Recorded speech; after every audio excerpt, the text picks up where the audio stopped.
If I didn't have the constraints of time and money, I'd like to take a couple years to travel the world. The whole world.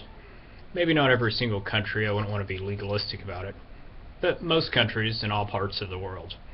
While visiting each country, I'd like to father a child there, then move on. Then in about 20 years, I'd like to have a big gathering of all the kids. All the Ferdinands and Fredericos, the Fritzes, the Alfreds, Frederics, Fridas, Freddys, they'd come together for the first time at a big party at some neutral location, maybe Springfield. These international versions of me would have a great time getting to know each other and recognizing their similarities.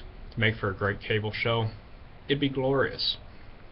Now you might think this ambition sounds rather covetous or adulterous for a Fred on Faith posting.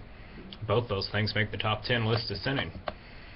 To cover this, I'd take along one of my clergy friends to marry me to the new mother of my child before there's any hanky-panky. This should meet everyone's definition of a traditional Bible-based marriage, as I'd be modeling it after everyone's favorite biblical wise guy, Solomon. Everyone knows King Solomon was wise. An outward sign of his wisdom was that he was stinking rich. Solomon is said to have 700 wives, mostly princesses from foreign countries. In addition to being rich and powerful, he also wooed these women with words. He's largely credited with writing the naughty parts of the Bible that the truly wise skip over, or the bold try awkwardly to refer to in sermons about sex. Solomon's most famous story in the Sign of Wisdom is the one about the baby in 1 Kings 3:16-28. You know the story. 2 women, 1 baby, both claim the little guy. They go to Solomon and ask for judgment. He says, "Cut him in 2, give each half." Real mom says, "No way, she can have him rather than he be harmed." Her compassion verifies her as the real mom, so she gets the whole kid. Wow, that Solomon is so wise. But is this really a testament to his wisdom? Maybe Solomon was just having a bad day. 2 arguing women and a crying baby show up at his throne, both with a hold of the little tyke.